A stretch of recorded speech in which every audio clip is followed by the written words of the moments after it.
Bersa banjir bandang menyapu sebagian besar wilayah Aceh, Sumatera Utara, dan Sumatera Barat pekan lalu. Sebanyak 442 jiwa tewas dan sekitar 300.000 jiwa harus mengungsi. Evakuasi korban dan pengiriman logistik bantuan terus dilakukan.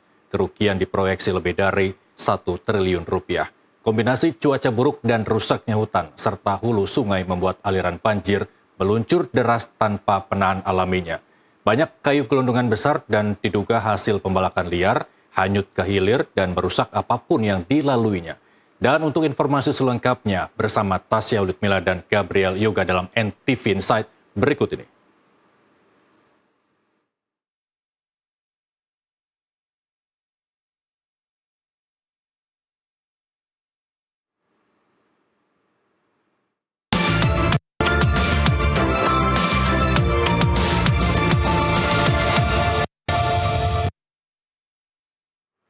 Iya, pemirsa Anda menyaksikan NTV Insight. Saya bersama dengan analis NTV Insight Gabriel Yoga. Halo Mas Yoga, apa kabar? Kabar baik. Kabar baik. Nah, kita hari ini akan membahas hutan di Babat banjir melanda ya. Iya, ini berhubungan dengan bencana alam yang terjadi di melanda sebagian besar Aceh, kemudian Sumatera Utara dan Sumatera Barat. Sebelumnya saya mengucapkan turut berbelasungkawa terhadap para masyarakat yang terdampak bencana alam ini gitu ya. Tapi ini juga sebetulnya bisa jadi peringatan yang keras kita di akhir tahun 2025 ini. Bagaimana bahwa apa yang kita lakukan selama ini gitu ya, ternyata terhadap alam gitu ya, dan hutan-hutan yang ada di sana ternyata dampaknya sangat besar. Iya. Dan itu dialami oleh masyarakat terutama di Aceh, kemudian di Sumatera Barat dan Sumatera Utara saat ini gitu ya. Nah, itu yang terjadilah dari banjir pekan lalu. Jadi apa yang kita tanam kita tuai saat ini ya. Iya betul, itu kira-kira secara garis besar begitu ya, dan itu adalah efek sebetulnya akumulasi dari kerusakan-kerusakan alam yang terjadi. Ini seperti, saya mungkin bisa bilang ini akumulasi dosa ekologis gitu ya, apa yang kita rusak di periode sebelumnya gitu ya, dan tahun-tahun sebelumnya itu yang terjadi di waktu-waktu saat ini. Ini bencana yang terus berulang setiap tahun, dan sepertinya antisipasi ataupun mitigasinya baik yang dilakukan pemerintah pusat maupun pemerintah daerah itu terlihat sangat kurang. Dia bisa dibilang gagap ya di sini ya. Oke. Nah, ini update data terbaru ini dari BNPB per hari ini gitu ya. Area yang terdampak itu ada di 3 provinsi, kemudian di 50 kabupaten yang terdampak. Dan per sore ini, setelah sekitar 9 atau 10 hari setelah banjir bandang menyapu ya, kita ada 702 korban tewas, lalu 499 yang masih dinyatakan hilang. Kemudian ada hampir sekitar 2.500 yang korban terluka, lalu ada 1,1 juta pengungsi. Ini kemarin masih saya lihat datanya masih terpantau masih sekitar 300.000. Kemudian datanya naik drastis 1,1 juta pengungsi, lalu ada 3,3 juta orang yang terdampak. Baik. Belum lagi masalah infrastruktur ya, fasilitas bangunan segala macam, lebih dari 30.000 bangunan, lalu ada lebih dari 300 sekolah dan 229 jembatan.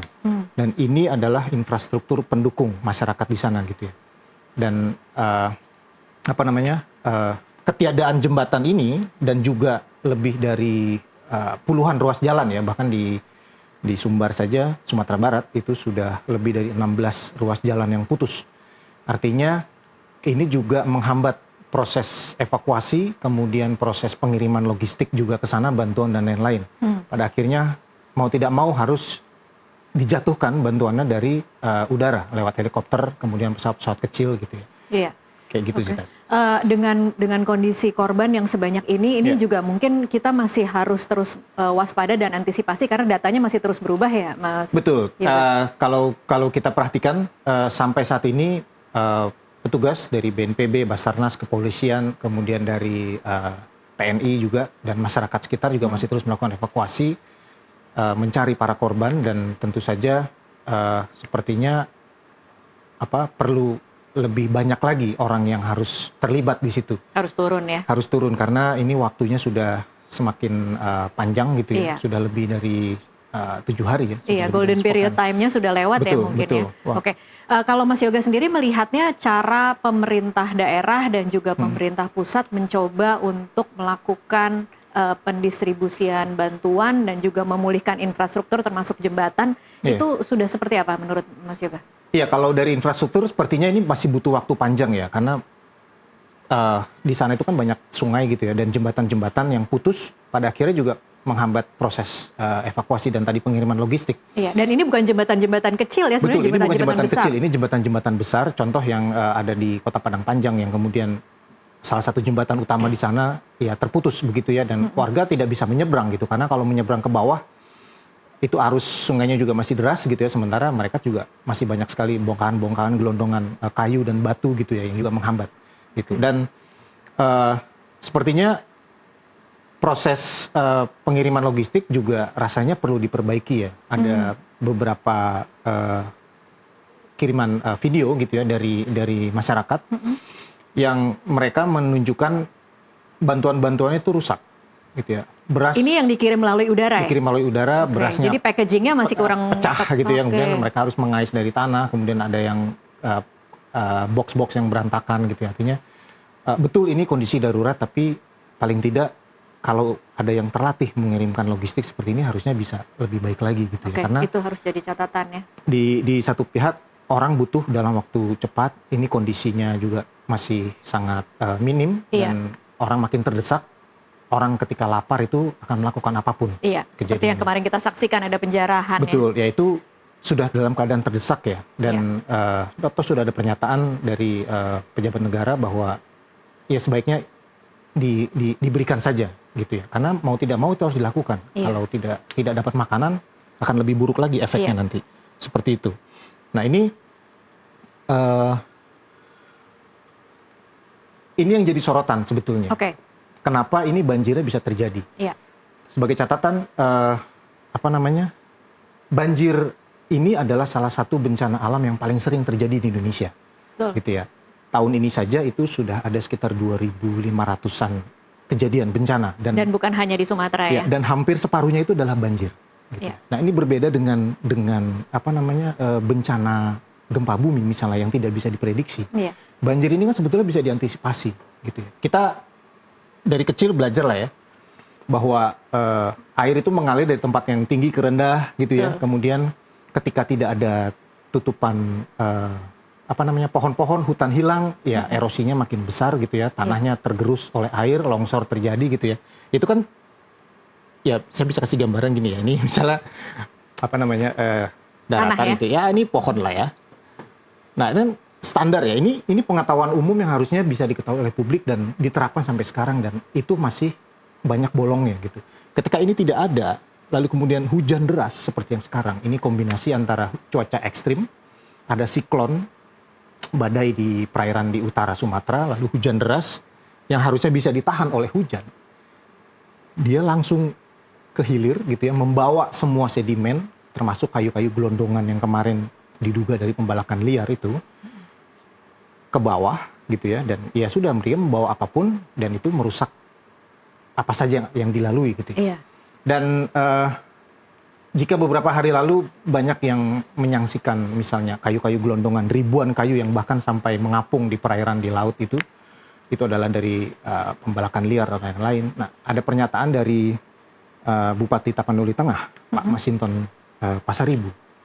Dia langsung dengan tegas menyatakan bahwa ini kayunya dari ilegal gitu ya, dari illegal logging lah kira-kira gitu. Nah ini tentu jadi catatan juga untuk pemerintah gitu ya, supaya bisa melakukan investigasi menyeluruh gitu. Ini kemana, siapa yang melakukan, kan itu juga tidak bukan hal yang sulit-sulit banget gitu ya. Tinggal Betul. cek peta satelit gitu ya, tutupannya hutan, siapa yang punya konsesi Iya. di bagian Dan itu hulu. bisa dilakukan sekarang ya. Itu bisa dilakukan sekarang gitu ya. Iya. Dan Tidak perlu menunggu bencananya Tidak selesai, perlu menunggu infrastrukturnya selesai. pulih lagi, tidak perlu ya, seperti dan itu. sebagai catatan, sebelum bencana ini terjadi, itu sudah ada beberapa organisasi sipil yang berkegiatan di lingkungan, mereka sudah memberikan banyak sekali peringatan bahwa ini tutupannya sudah berkurang gitu ya.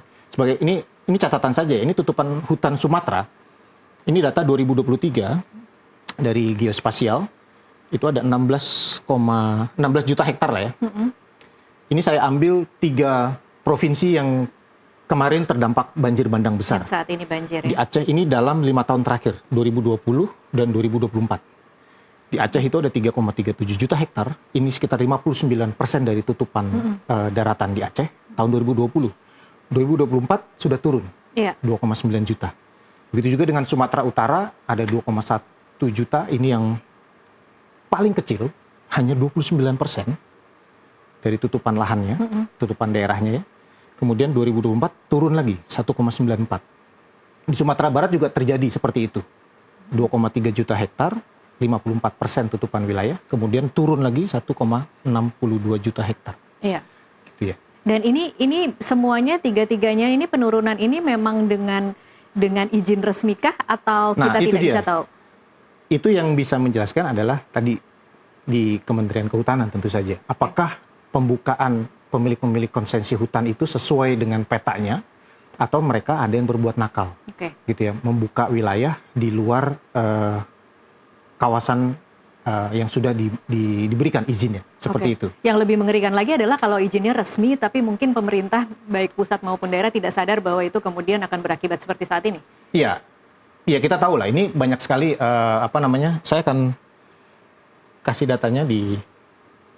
Nah ini sebelum mampir ke data yang soal hutan Indonesia, ini pernyataan Pak Presiden gitu ya.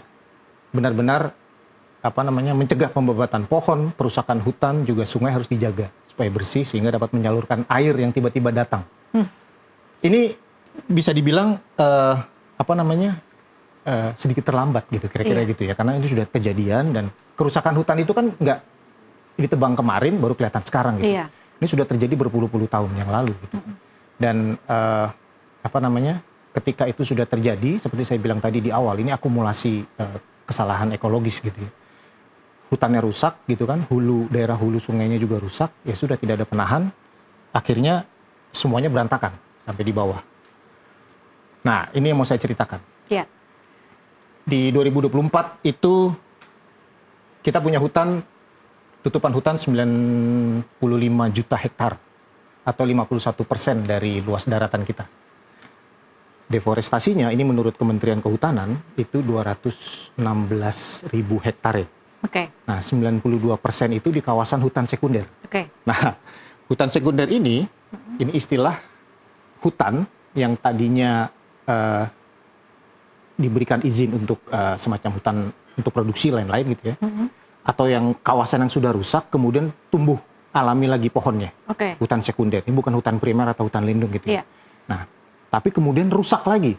Gitu kan. Nah, ini kan juga jadi pertanyaan besar. Iya. Kenapa terus berulang di situ? Iya. Nah, kemudian ada reforestasi 40.000 hektar. Oke. Gitu. Sekarang bisa dilihat laju deforestasinya saja segitu, 5 kali lipat dari reforestasi kecepatannya. Oke, Mas Yoga mungkin publik tidak terlalu paham bedanya ini dengan ini apa? Iya. Kalau deforestasi kan kerusakan hutan ya, jadi hutannya itu hilang, betul-betul hilang. Tidak ada lagi tuh fungsi hutan sebagai penyangga Air ya? air dan lain-lain. Jadi hutannya memang tidak ada lagi. Oke. Alih fungsi lahannya seperti itu. Nah, kemudian reforestasi itu adalah upaya untuk Menanam menghutankan kembali, Oke. menanam lagi gitu. Nah, Jadi ini tidak imbang ya antara 216 Betul, kecepatannya dengan itu- kemudian membangun kembalinya lagi hanya 40.000. jauh lebih cepat deforestasinya daripada Iya. reforestasinya. Nah, saya ambil data juga ada dari Forest Watch Indonesia. Ini soal laju deforestasi. Ini ada Kalimantan tuh paling tinggi. Rata-rata per tahun tuh 1,1 juta hektar per tahun. Kemudian di Papua itu hampir setengah juta hektar per tahun. Lalu di Sumatera juga kira-kira angkanya 428.000 hektar per tahun. Maluku 89.000, Bali 38.000, Jawa 22.000 hektar per tahun. Gitu ya. Jadi bisa dikatakan merata seluruh Indonesia memang kita tidak ini semacam tidak ada upaya untuk mencegah laju deforestasi atau memang ini terjadi dengan sendirinya atau seperti apa Mas? Nah Yoga? itu ya, catatan kalau di Pulau Jawa sepertinya luas hutannya sudah sangat sedikit karena beralih fungsi ke pertanian. Jadi gitu ya. angka kecil ini bukan karena karena hutannya bukan karena banyak, hutannya gitu ya. banyak ya, Tapi iya. karena memang hutannya sudah sedikit. Oke. Gitu ya. Lebih banyak jadi sawah, kebun, ladang dan lain-lain. Nah, apakah tidak ada upaya? Nah itu juga jadi pertanyaan besar. Ya. Hampir setiap Menteri Kehutanan itu mengeluarkan izin melepas area hutan itu dalam jumlah besar, gitu ya. Oke. Itu ada beberapa catatan termasuk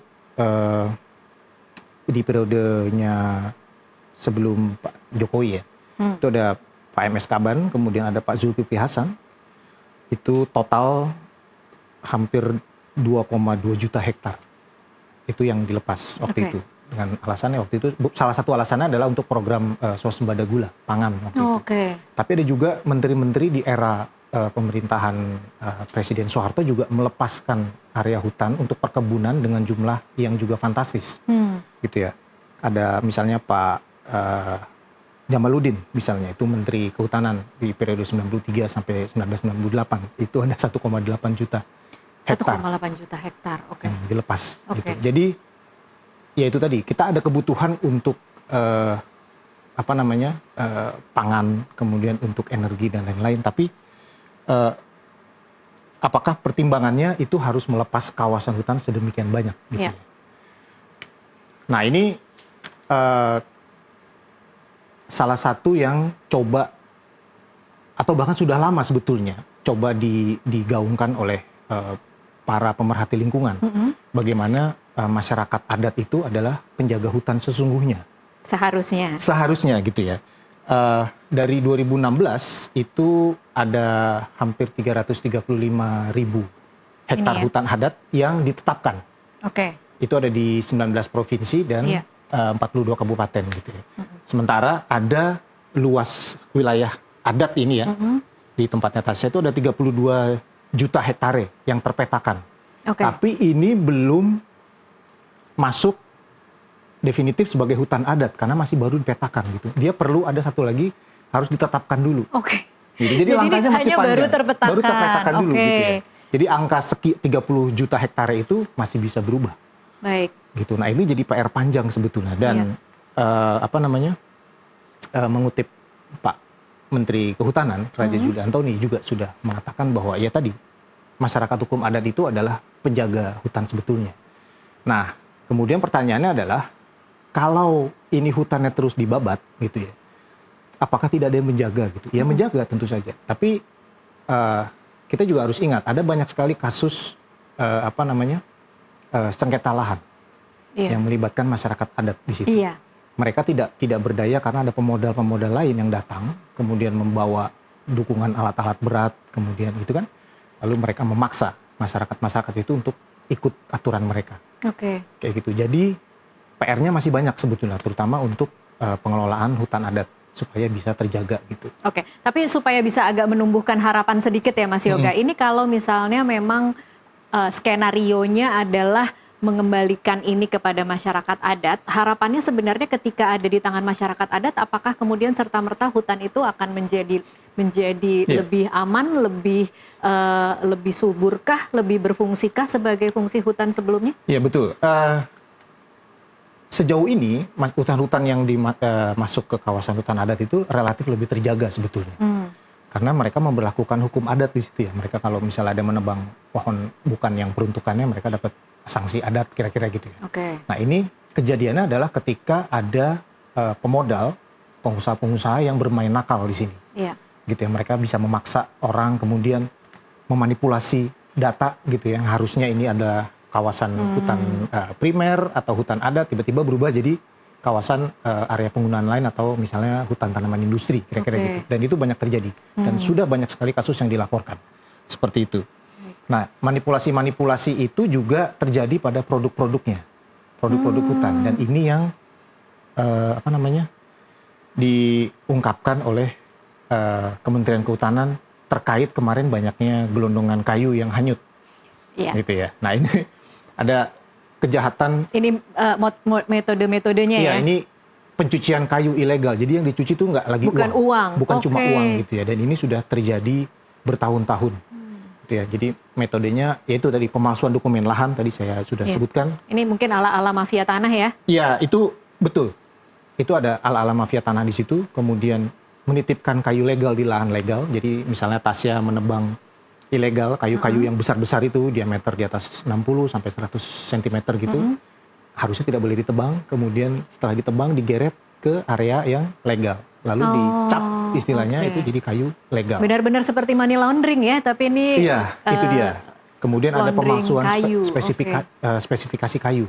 Harusnya tidak boleh ditebang gitu ya. Ternyata ini masuk dianggap pohon yang memang boleh ditebang. Manipulasi peta lahan, kemudian nah ini manipulasi hak lahan masyarakat. Tadi saya sebutkan soal hutan adat tadi oleh pengusaha, oleh pemodal, kemudian memanipulasi registrasi asal kayu. Nah, itulah kenapa perdebatan soal kayu gelondongan yang hanyut kemarin di banjir bandang itu jadi ramai. Gitu. Karena ini pasti ketahuan sih. Iya. Kan hutan yang terbuka itu kelihatan dari satelit ya. Dari citra satelit itu akan kelihatan. Selain kehutanan, seharusnya ini pengawasan ini semua, Mas Yoga, ada di tangan siapa saja? Ya, ini jelas pertama di kehutanan dulu, kemudian di kepolisian. Kepolisian. Bisakah kita berharap pada kita lihat hasil operasinya 2025 ya, itu ada 4.700 meter kubik kayu ilegal, dan ini ada 595 kayu log, kayu gelondongan dan olahan. Ini kalau dilihat dari jumlahnya sebetulnya ini kecil sekali kalau dilihat dari hasil hutan. Dan bayangkan kemarin yang sampai terapung di laut itu jumlahnya saya yakin lebih dari ini. Lebih dari itu pasti. Ini jumlahnya kecil. Ini yang ketahuan ya. Iya. Dan 3 hari, saya ingat betul 3 hari setelah banjir itu ada video dari Sumatera, di Sumatera Utara yang menyatakan bahwa ada truk pengangkut kayu sudah beroperasi, kayu-kayu lok-lok besar itu. Nah, artinya 3 hari setelah banjir. 3 hari setelah banjir gitu ya. Nah, itu yang ketahuan gitu. Nah, itu memang perlu pengawasan lebih ketat lagi. Dan juga penegakan regulasinya dari sisi Kementerian Kehutanan, kemudian dari kepolisian juga, gitu ya. Itu harus lebih berani sih, kayak gitu. Ini sudah slide terakhir. Sekarang berarti pertanyaan terakhirnya, dengan melihat apa yang terjadi di 3 provinsi hari ini, betapa kita seperti beberapa orang kemudian teringat seperti bencana tsunami kan ya 2004, bagaimana seperti kiamat kecil. Akses listrik, akses jalur darat, akses komunikasi. Jadi seperti kita kembali ke zaman tanpa teknologi, kita tidak bisa mencapai beberapa keluarga, beberapa saudara hilang kontak sama sekali. Apakah kemudian apa yang terjadi saat ini bisa dijadikan bahan untuk mendesak pemerintah dan aparat untuk kemudian menindak apa yang atau siapa-siapa yang seharusnya bertanggung jawab terhadap deforestasi misalnya? Iya betul, itu langkah yang penting sebetulnya Tasya. Tapi sepertinya untuk saat ini mereka lebih banyak fokus di penanganan, evakuasi, kemudian rehabilitasi dulu gitu ya. Jadi bagaimana masyarakat bisa hidupnya bisa lebih layak lagi gitu ya. Itu kan yang dikhawatirkan karena memang ini pasti lama ya, Mas Yoga. Ini pemulihannya akan lama. Karena infrastruktur yang rusak banyak sekali. Infrastrukturnya rusak. Nanti begitu benar tiba-tiba kita lupa lagi bahwa sumber masalahnya adalah sebenarnya ini. Gitu. Dan ada banyak masyarakat yang tercerabut dari akar budayanya karena tadi desanya hilang. Hilang, betul-betul hilang, tertutup lumpur dan banjir gitu ya di Sibolga, kemudian sehingga tidak mungkin lagi hidup di situ. Tidak mungkin lagi mereka tinggal di situ ya, karena mana mau orang tinggal di atas lumpur. Gitu. Kemudian yang di daerah-daerah lain yang rumahnya tertimbun lumpur, hilang sampai tertutup atapnya segala macam, itu membersihkannya itu butuh waktu lama. Itu kemudian tadi sempat saya bilang ini adalah bencana berulang yang sebetulnya bisa diantisipasi. Gitu. Kalau Tasya ingat. Pernah ada namanya banjir Bahorok, itu tahun 2005. Itu juga banjir besar dan sekitar 150-an orang itu tewas waktu itu. Dan kemudian ada lagi banjir lain juga yang menimpa Sumatera, di Jambi juga, itu juga pernah. Kemudian ada lagi di Aceh juga pernah kena banjir juga. Nah, jadi ini adalah sebetulnya bisa diantisipasi kalau penanganannya baik gitu ya, mitigasi bencananya baik gitu. Orang dilatih atau dididik, kira-kira dikasih edukasi bahwa ya kita sama-sama jaga alam gitu. Ikhtiarnya tuh jalannya maksimal gitu. Seharusnya. Kalau alamnya dijaga gitu kan, artinya kita bisa menekan risiko bencananya seperti itu. Itu pertama. Kedua, soal anggaran. Gitu ya. Seberapa siap sebetulnya pemerintah menghadapi bencana ini? lebih mahal mengantisipasi atau menangani sebetulnya. Mengantisipasi harusnya ya. Betul ya. Nah, kalau kayak gini kan artinya contoh saja BNPB. Badan Nasional Penanggulangan Bencana tahun ini itu anggarannya hanya sekitar 1,5 triliun lah. Tahun ini. Tahun 2025 ya. Tahun 2026 dipotong. Oke. Sudah dipotong. Jadi nggak boleh ada bencana 2026 harusnya. Iya, ya itulah. Dengan karena anggaran yang terbatas. kecil banget gitu Iya. ya. Nah itu pertama. Kedua, ada namanya dana cadangan penanggulangan bencana alam. Itu sekitar 5 tahun terakhir dianggarkan 5 triliun per tahun. Oke. Gitu ya. Sementara untuk bencana yang ini saja, yang di 3 provinsi ini, itu kerugiannya sudah pasti estimasinya diperkirakan lebih dari 1 triliun rupiah. Iya. Ini belum bencana yang ada di daerah lain. Contoh kemarin yang erupsi Semeru. Iya. Misal itu juga pasti butuh dana penanggulangan bencana kan.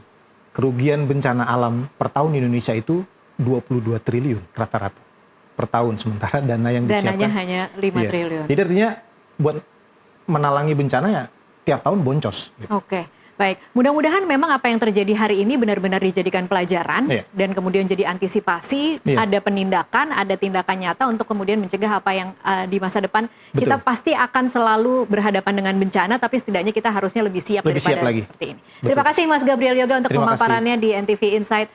Dan pemirsa, saya akan kembalikan lagi ke rekan saya Muhammad Irsal. Irsal, silahkan.